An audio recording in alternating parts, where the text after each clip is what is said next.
Hai, Assalamualaikum warahmatullahi wabarakatuh. Apa khabar semua penyokong-penyokong Melaka United? Hari tu, tempoh hari, kita dekat Sabah kita kalah dengan 3-2. Kita dua kali kita berada di depan, akhirnya dengan kesilapan yang tak sepatutnya memberikan penalti di dalam kotak penalti, Sabah memenangi perlawanan. Dan hari Ahad ni perlawanan di antara Melaka dengan Kedah di Stadium Darul Aman sudah pasti memang sangat sengit. Melaka memerlukan kemenangan untuk menjadi top 5 dalam Liga Malaysia, untuk melayakkan diri ke Piala Malaysia peringkat kalah mati. Okey, kalah mati. Jika kalah besok ataupun seri, kita hanya mampu kekal Liga Super sahaja. Dan seterusnya kita akan lawan JDT, perlawanan yang terakhir. Tak tahulah JDT kalau kita menang memang ajaib lah. Memang ajaib. Kalau seri bolehlah, kalau kalah dah sudah pasti. Tapi apa-apa kita fokuskan perlawanan menentang Kedah nanti. InsyaAllah kalau Melaka bermain demi lencana dengan disiplin tinggi, InsyaAllah Melaka memperolehi kemenangan yang bermakna buat pasukan Melaka United dan penyokong-penyokong Melaka United. Penyokong-penyokong sentiasa berada di tempat anda, sentiasa mendoakan anda yang terbaik. Bermainlah untuk demi lencana di dada. Di dada. Okeylah. Kita dengarkan, kita pun ada buat highlight tahun lepas 2019. Melaka lawan Kedah di Stadium Hang Jebat, yang mana Kasagandre telah menyaring gol kemenangan di 1-0, dan dimain di Stadium Darul Aman kita kalah 2-1. Yang Melaka gol tu adalah Luka Milanovic. Ya, kita saksikan. Layan. Minta maaf tergagap-gagap. Malaysia 2019, pertemuan di antara Melaka menentang Kedah. Secara langsung dibawakan kepada anda.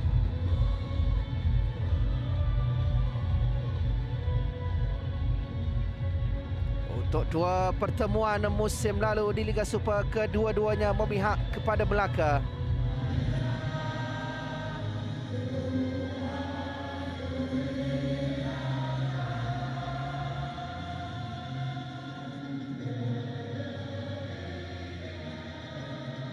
Bekas penjaga gol kebangsaan yang merangkul kejuaraan Pesta Bola Merdeka pada 2007, Said Ani Said Hussein.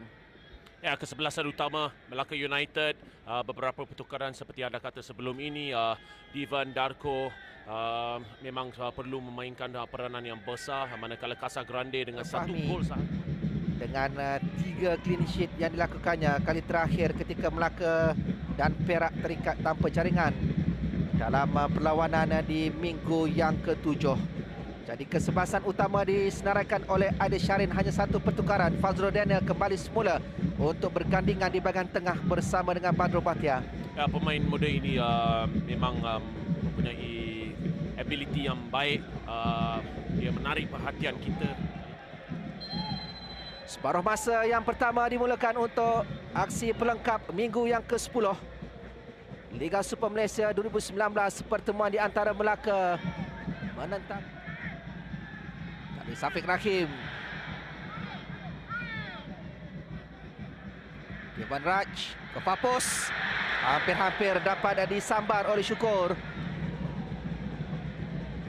Brandon Alves buat Syarul Azwari yang pernah beraksi bersama dengan Melaka. Satu percubaan terus dapat ditepis Karul Fahmi. Fazrul Daniel menghantar semula bola ke dalam kawasan penalti, dikeluarkan oleh Syukur. Badrul Bahtiar turut mencuba, terus kedakapan Karfami. Badrul. Koman dan juga Rodriguez yang menunggu. Kali ini baik kawalan dari Casagrande. Peluang untuk Melaka. Rashal. Kemarau jaringan di Liga Super dari Casagrande akhirnya dinoktakan. Melaka kini di depan. Minit ke-49.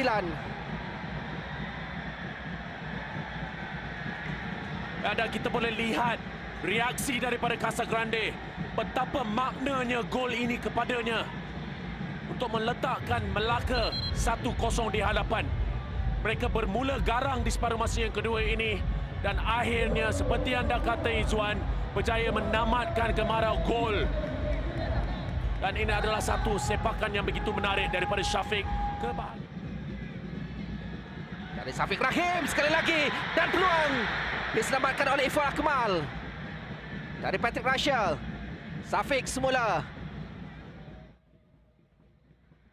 Satu hantaran untuk Nazrin Nawi, tidak offside kedudukan Nazrin Nawi. Cuba masuk ke bahagian dalam, masih lagi Nazrin untuk Marko Darkovic. Juga menemui Sukwon di situ, tetapi kali ini tak pergi jauh. Tanah Balan kembali semula kepada Tanah Balan. Hantaran dari Tanah Balan dapat disambut oleh Razman Roslan dan tiupan whistle dibunyikan oleh Muhammad Nafis Abdul Wahab untuk Melaka menamatkan kemarau kemenangan mereka. Meraih 3 mata penuh, memberikan kejayaan buat kali yang keempat dalam saingan Liga Super musim ini. Tapi perlawanan terakhir untuk pasukan Kedah di Darul Aman diikat dengan keputusan seri oleh PKNS dalam aksi suku akhir kedua Shopee Piala FA. Lalu oleh Selangor turun di tangga keempat. Apatah lagi pada malam ini cabaran yang dibawa oleh Melaka ke Stadium Darul Aman, pasukan yang berada di tangga kelima tetapi mempunyai jumlah mata yang sama, 19 mata. Hanya dipisahkan sebanyak rombakan Stanley. Ada 2 pemain muda masuk nampaknya, 20 dan 21 itu. Ya, tepat. Fayad yang telah memainkan peranan yang besar apabila kalau anda lihat apa yang dilakukan oleh Zainabidin Hausan adalah mudah. Dia meletakkan pemain-pemain dalam posisi asal beliau. Farisha bermain sebagai back kanan.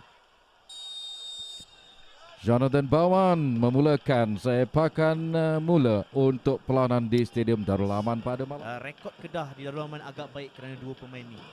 Boleh katakan pertahanan mereka telah memainkan peranan yang besar. 2 back tengah mereka boleh katakan kebal di Darul Aman. Bawan sempat berpusing. Ini dia melakukan rempatan pertama untuk pasukan Melaka mencari sesuatu di awal perlawanan ini. Nazrin Nawi, satu lencongan di sana, lencongan yang berbahaya. Oh, Luka Milunovic. Larian Farhan Roslan, siapakah lebih pantas? Kuzami PE cuba menutup ruang. Farhan terpaksa berhenti perlahan seketika. Satu pelecekan yang baik untuk pasukan Kedah. Lambungan mencari Fernando Rodriguez, terlalu tinggi. Tetapi masih lagi di kalangan pemain-pemain Kedah. Rembatan daripada Badrul Bahtiar. Dia menghidup 10-15 minit terakhir ini. Ada gerak-gerak yang mula ketara dilakukan oleh pemain-pemain Melaka. Bagaimana dengan ini? Gol! 1-0, tidak offside. Apakah benar itu? Kita bertunggu.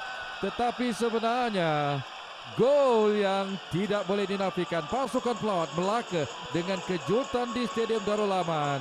Luka Milunovic meletakkan pasukan pelawat Melaka 1-0. Ya, saya memulakan pandangan kedua ya. Kerana melihat mungkin tidak. Kerana pergerakan yang dilakukan oleh Milunovic adalah selepas sepakan Syafiq Rahim.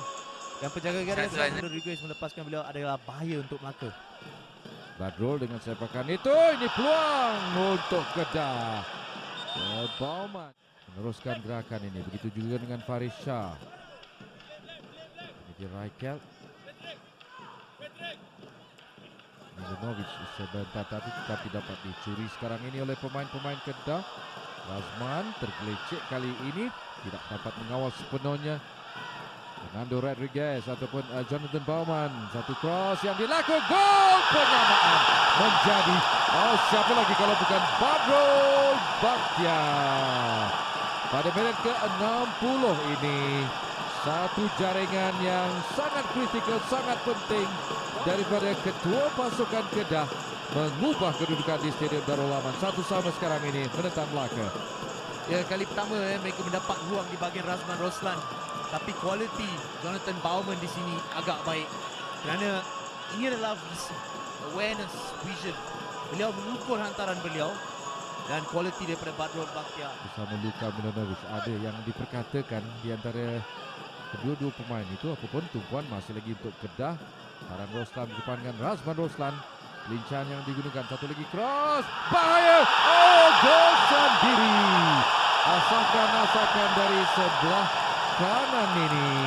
Kedah pada minit ke-70, hanya 10 menit pas menyamakan kedudukan. Menjadikan gol kedua, mendahului Melaka dengan 2-1 sekarang. Gol sendiri Jang Suk Won. Ya, bagi saya itu sudah menghidu masalah di bahagian kanan setelah Farhan Roslan ke bahagian kiri bahagian kanan Melaka daripada Razman Roslan. Kotak penalti, masih lagi pemain Melaka Milanovic cuba mencuri ruang. Saiful Rizwan selamat sekarang ini. Gerakan-gerakan terakhir barangkali lambungan pasukan Melaka kepada Milanovic. Ini dia peluang untuk Melaka kembali menyamakan kedudukan.